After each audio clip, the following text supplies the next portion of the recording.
Hello, my name is Morgan Kelsey, and my assistants and I are going to be building an acoustic tongue drum guitar. That sounds stupid. What's a tongue drum? A tongue drum is one of the oldest known instruments and is classified as an idiophone. It is of Aztec origin, closely related to the ancient slit drum of Africa.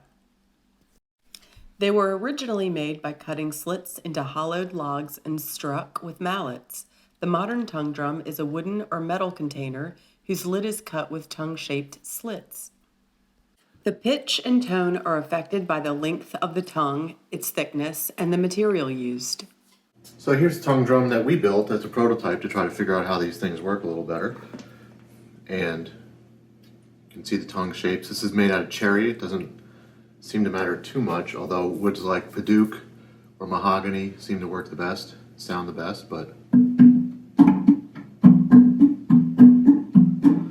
one thing to note, look, these two, about the same length, different widths,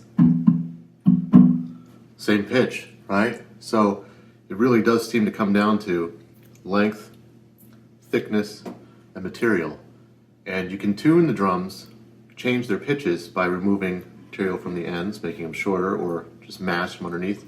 Also down, if you remove material from this end, the pitch will drop. Shorter tongues are higher pitched.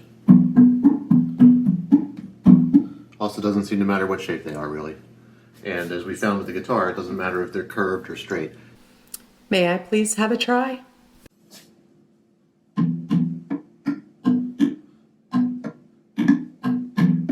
My turn.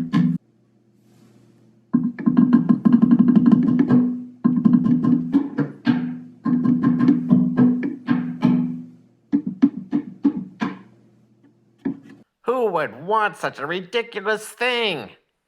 Well, percussive guitarists who use different striking techniques to get different sounds out of the guitar as part of their compositions, they would certainly like a guitar like this. Modern percussive guitar technique has its roots in the playing of Preston Reed and Michael Hedges beginning in the 1980s. The players of today, such as Tommy Emmanuel, Andy McKee, Mike Dawes, and many others, display a level of complexity likely not seen before, but the roots of this style run deep. In the oldest recordings of flamenco guitarists, such as Ramon Montoya and Sabicas, we can hear complex tapping on the face of the instrument that coincides with strumming and plucking. Paco de Lucia revolutionized the world of flamenco beginning in the 1960s, and his tapping style brought new levels of sophistication. In North America, early Delta blues players of the 1920s and 30s like Charlie Patton, Bucka White, and others employed a driving percussive style in their playing. In the 1950s, jazz guitarist Ray Crawford, who played in Ahmad Jamal's piano, bass, and guitar trio, would mute the strings of his guitar and pluck with his right hand, creating bongo-like patterns. In short, there is evidence of percussive guitar technique stretching back 200 years, if not longer. Anyway, how will you put one in a guitar? It will look dumb. Well, I have one right here. Hey, that's Scott's guitar. I like Scott. Yeah, what's not to like? A real stand-up guy. So this is a commission that's nearing completion.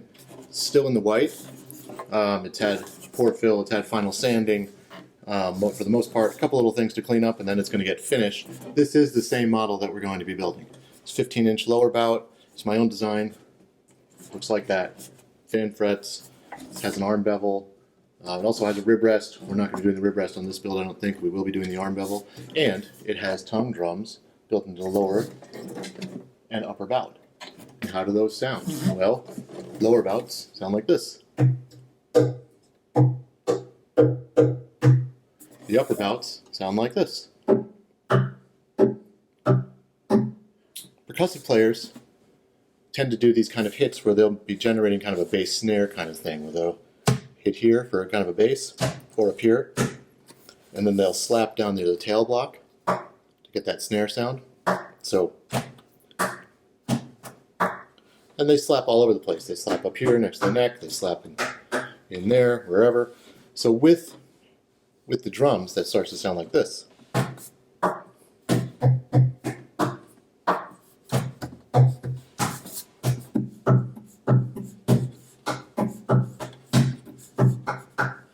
So, I hope you can hear that I think it really increases the palette available to percussive guitarists.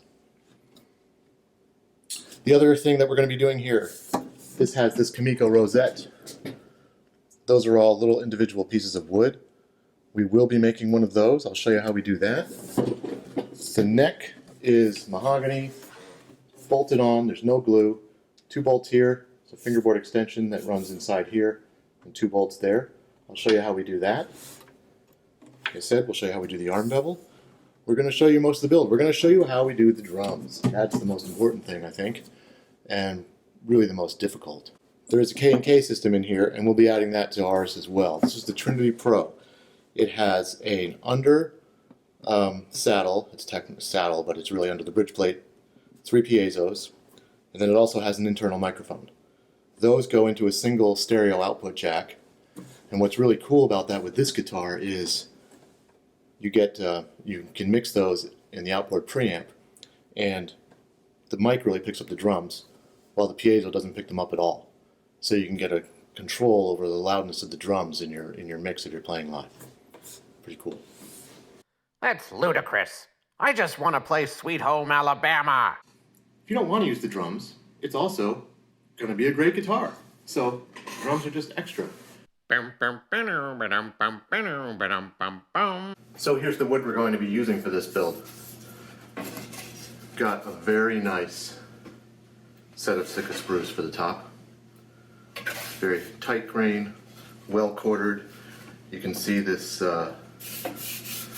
chatoyance going on here and this horizontal lining, and that tells you that you've got a perfect quarter cut. It's going to sound great. I'm going to be using this Koa for the back and sides. These are just billets. I got to resaw these. These are rough sanded with just a wash coat of shellac, so you can see the color, see the curl. And I've built a guitar with this wood before. It's absolutely gorgeous. This is old growth Koa that I got from a local woodworker who's had it in his shed forever. Indian ebony fingerboard. I already cut this on the CNC. This is 16-foot radius, and is it foot or is it inches? It's inches. 26-inch scale this side, 25-inch scale that side. I believe the vertical fret is 8 or 9 on this one. Perpendicular fret, vertical fret, however you want to call it. Mahogany for the neck. Probably make the bridge out of this catalog, so the bridge will not be this big. It's just the chunk I have. Tongue drums will be made out of this hunter and mahogany. The neck is also hunter and mahogany. I'll show you how I do those. And they end up, of course, inside the guitar. And we've got these other set of sides here. This is some second-grade mahogany. Very inexpensive because it's got wormholes or knots or something, but it doesn't matter for our purposes. We're going to be making doubled sides here, which technically we're laminating the sides, but not the back or the top. And when we get to that, I'll explain how we do it and why we do it.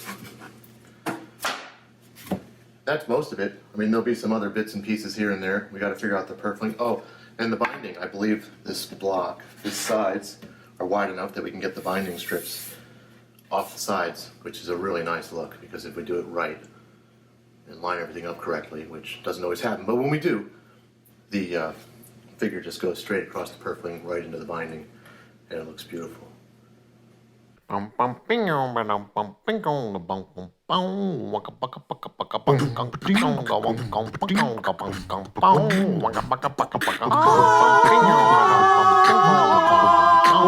Alabama.